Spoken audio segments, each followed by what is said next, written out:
Assalamualaikum warahmatullahi wabarakatuh. Abdi Muhammad Revan Kailani di kelas 12-2 sareng rencangan Abdi Adam Putra Utama.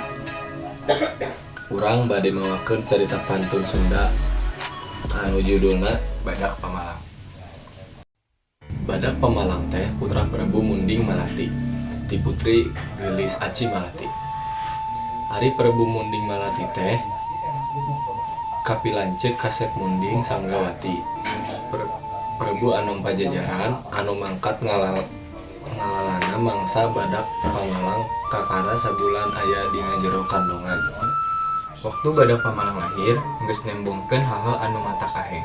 Kahiji lahir teu dibarengan ku getih jeung cacai liana. Kadua kacida mulusna tur kasep. Katilu teu ngabogaan puser. Ti kahiyangan nyaeta ti gedong sang hyang nunggal. Ninina turun nyokot eta orok tuluy ditimang bari ngawih. Ari lagu anu dikawihkeunana rupa-rupa pitua. Di antarana ngeunaan wilangan taun, windu, bulan, jeung poe. Poe anu tujuh teh kudu gumulung manunggal kana diri si cabang wae. Salianti eta ninina oge miharep sangkan inceuna jadi jalma anu gede wawanen. Jadi lalaki langit lalanang jagat serta merengaran Badak Pamalang. Ngadengi eta ngaran ti ninina, orok anu tadina teu eureun-eureun ceurik teh langsung repeh. Tuluy bae sare tibra dina regang kembang campaka warna. Kacaturkeun aya heulang raksasa anu berindil keur neangan hakaneun kadinya. Eta heulang teh piaraan Demang Patih Nagabali meunak ti nagri Nusa Bali. Heulang neangan hakaneun kadinya lantaran sakabeh sasatoan anu aya di Nusa Bali geus peren dihakanan ku manehna jeung anakna. Datangna kadinya teh rek neangan hakaneun sasatoan atawa jalma sabab kudununganana dimenangkeun ngahakan jelema asal ulah urang nagari Bali Nusa. Hiji mangsa Badak Pamalang kaluar tina beuteng anak heulang ngaliwatan bujurna. Bool anak heulang bedah nepi ka paehna. Badak Pamalang oge maehan heulang indungna.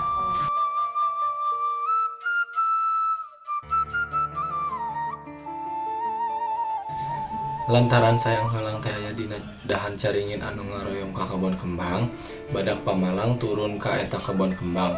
Manehna ulin sakadaek di dinya nepi ka kebon kembang teh raruksa. Ari anu boga eta kebon kembang teh Putri Lenggang Kancana. Adina Demang Patih Nagabali. Badak Pamalang kapanggih ku Nyi Putri, lain diambek tapi kalahkan dipikaresep. Badak Pamalang dikukut sarta diurus ku eta putri. Sanajan disumput-sumput oge eta burung kanyahoan Badak Pamalang ku Demang Patih Nagabali teh. Badak Pamalang kudu dipateni lantaran dianggap urang asing anu bakal ngaruksak Nusa Bali. Badak Pamalang dibantingkeun kana patok wajah anu tohaga. Lain ancur eta budak teh kalah seserian asa dioconan. Hayang dibantikeun deui anu leuwih tarik cenah. Demang Patih Nagabali mawa palu besi terus dipake nenggel Badak Pamalang. Eta budak kalah asa pancetan malah menta dipindo deui, menta dipencetan anu leuwih tarik.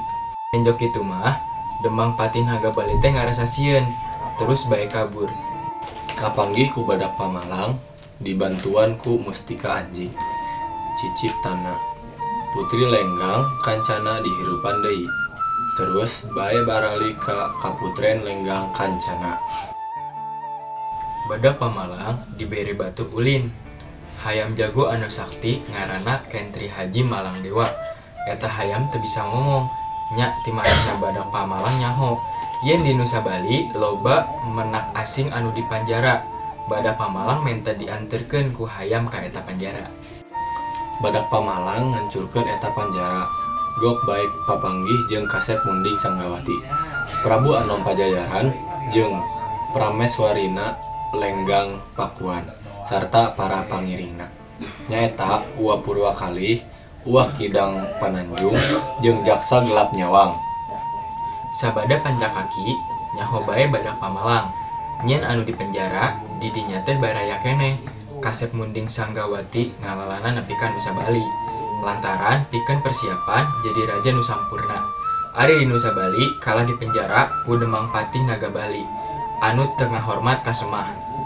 Cohagna mah geus ngalanggar pituha kolot. Saterusna atuh badak pamalang merangan Demang Patih Naga Bali katut para ponggawana anu katoto gagah tur sakti saperti munding, rarangin jeung gajah rarangin. Tapi kabehanana oge eleh ku kasaktian badak pamalang. Akhirna mah Kasep Munding Sanggawati jadi raja di Nusa Bali sarta kawin jeung putri-putri anu gareulis baharaya urut musuhna. Sakitu wae anu tiasa urang caritakeun. Kirang langkungna hampunten. Ubur-ubur ikan lele. Hatur nuhun le. Assalamualaikum warahmatullahi wabarakatuh.